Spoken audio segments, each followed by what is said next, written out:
Ginalit si Jason Tatum, pinersonal ng laban mga bro kontra kay Steve Kerr. May hangover pa sa Olympics si Steph Curry, hinimatay na lang sa ginawa mga bro, nagalimaw sa dulo si Stephen Curry. First time ngayong season makakaharap ni Jason Tatum ang nangbangko sa kanya noong Paris Olympics na si Coach Steve Kerr. Personalin kaya ni Tatum ang laban mga bro kontra Warriors na may nagbabalik din sa Garden na si Stephen Curry. Well, first quarter maagang dinodouble team ng Warriors si Jason Tatum at hindi binibigyan ng chance na makakatira ang Celtics superstar. Inumpisahan ni Stephen Curry ang opensa ng Warriors sa kanyang end one layup, kaso napakainit naman ang opensa mga bro ni Billy Crawford, Derek White, tatlong tres kagad ang naipasok.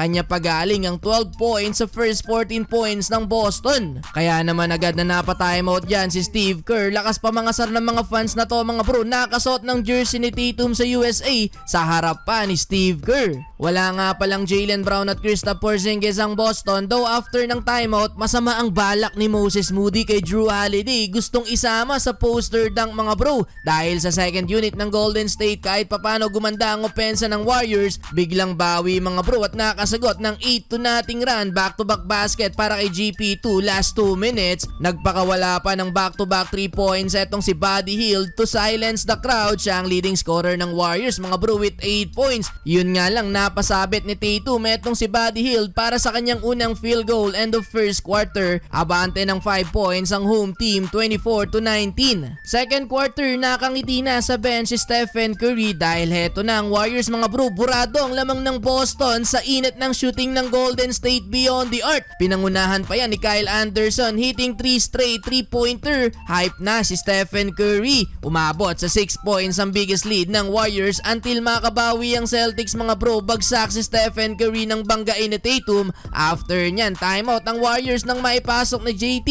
ang tres na to. Napapalakpak na lang sa nangyari si Steve Kerr. Though di na ibalik ng Celtics mga bro sa kanilang lead dahil etong si Stephen Curry pamatay sunog, grabing tres pa ang ginawa kontra sa big man ng Celtics. Parang nung ginawa niya lang din noon sa Olympics kontra kay Wembanyama. Solid din si Andrew Wiggins. 8 points na sa first half. Moses Moody pumahabol pa ng 5 straight points, stress at buzzer beater bang siya to end the first half. Lamang ng 11 points ang Golden State 51-40. Entering the third quarter, solid start for Steph Curry. Back-to-back basket mga bro para sa greatest shooter, kaso biglang init ulit ang shooting ni Billy Joe. Nakasagot ng dalawang tres. Timeout pa ang Warriors after ulit ng tres na Jason Tatum. Parang nanggigigil na ang mga mata ni JT mga bro. On rhythm na din ang shooting ni Tatum. Dalawang sunod pang naipasok under 5 minutes. Tumba pa si Gary Payton II sa play na to. Pero Stephen Curry sumasagot para sa Warriors mga bro, hitting 6 straight points. Kaso ang problema, parang opening night lang mga bro, nagpaulan ng 10 tres ang Boston sa third quarter, kaya yung kalamangan ng Warriors bigla na lang baba sa isa pagtapos ng quarter 82-81. Fourth quarter, balikan lamang sa Boston, halimaw pa din si Derek White. Hype na si Jaylen Brown sa ginawa pa ng big man ng Boston, back-to-back slam dunk, pinoster dunk pa si Kevon Looney. Crazy game na mga bro, take over mode na si Stephen Curry. Hype na hype nang maipasok tong tres dahil dyan lamang na ulit ang Warriors mga bro. Last 2 minutes, abante sila ng 4 points. Tip shot mula kay Kevon Looney, 106-102. Clutch back-to-back offensive rebound for Kevon Looney mga bro sa uli. Panalo pa din ng Golden State sa likod ng 27 points ni Stephen Curry.